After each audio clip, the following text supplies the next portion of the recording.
បាទសួស្តីទៅកាន់បងប្អូនទាំងអស់គ្នាដែរថ្ងៃនេះដែរគឺខ្ញុំចង់ធ្វើការបង្ហាញពីរបៀបចូលមើលនៅក្នុង channel YouTube របស់យើងតើយើងគ្រប់កលការរបស់ YouTube ដែលយើងអាចស្នើរយបានឬនៅអញ្ចឹងជំហានដំបូងគឺយើងត្រូវមានកម្មវិធី YouTube Studio នេះសិនបើសិនជាយើងអត់មានទេយើងអាចធ្វើការ download ទៅបាន install មកចឹងនេះខ្ញុំបង្ហាញទៅលើទូរស័ព្ទ iPhone ទេ iPhone យើងចូលទៅលើកម្មវិធី App Store នេះមកបាទចឹងយើងវាយពាក់ YouTube Studio នេះវានឹងចេញមក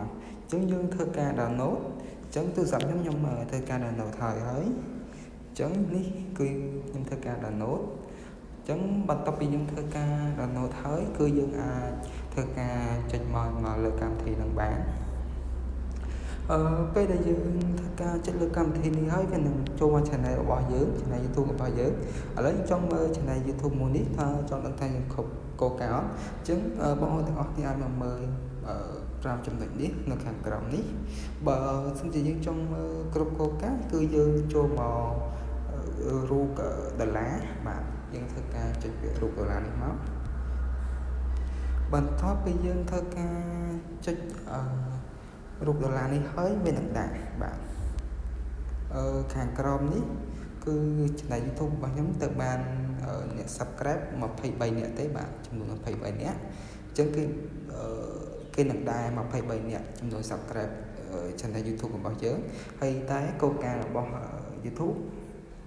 គេឲ្យយើងរកបាន1000 subscribe បាទ1000 subscribe YouTube ហើយនឹង4000ម៉ោងនេះខ្ញុំទៅបានរយៈពេល45ម៉ោងទេអញ្ចឹងគេឲ្យយើងរួមចំនួនដល់គ្រប់4000អញ្ចឹងខ្ញុំសូមបង្ហាញពីនេះបន្តិចពេលនេះគឺយើងធ្វើមិនរាប់បាន1000 subscribe និង4000ម៉ោងគឺយើងអាចធ្វើការapply ស្នើរលុយក្នុង channel YouTube របស់យើងបានហើយកលការដែល YouTube សម្រាប់ឲ្យយើងរក1000 subscribe 4000ម៉ោងអញ្ចឹងយើងមើលមកខាងក្រោម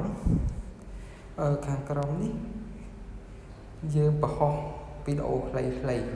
វីដេអូ short ណាបាទអញ្ចឹងវីដេអូ short យើងធ្វើមិនហោះបានចូលមើលបាន 10MU អញ្ចឹង 10MU នេះគឺយើងអាចរយបានដែរហើយពាក់ព័ន្ធជាមួយវីដេអូ short អញ្ចឹងយើងអាចមានពីរជម្រើសយើងចង់បង្កើតជា content វីដេអូខ្លីបំផុសបាន 10MU យើងអាច apply រកលុយបានហើយឬក៏វីដេអូវែងបានចាប់ពី3នាទីឡើងទៅអញ្ចឹង1000 subscribe 4000ម៉ោងតែពីហ្នឹងលក្ខខណ្ឌពីហ្នឹងយើងបានគ្រប់YouTube ដែលយើងតែគេដាក់កលការឲ្យយើងអញ្ចឹងពេលដែលយើងគ្រប់កលការពីហ្នឹងវានឹងមានពីតុង apply មួយបាទអញ្ចឹងយើងអាចធ្វើការដាក់ពាក្យស្នើទៅខាងក្រុមហ៊ុនរយៈពេលយ៉ាងយូរមួយសប្តាហ៍អីហ្នឹងគឺយើងខាងក្រុមហ៊ុននឹង approve មកខាងយើងវិញហើយបាទអញ្ចឹង channel YouTube របស់ខ្ញុំក៏មានប៉ុណ្្នឹងដែរបាទសូមអរគុណ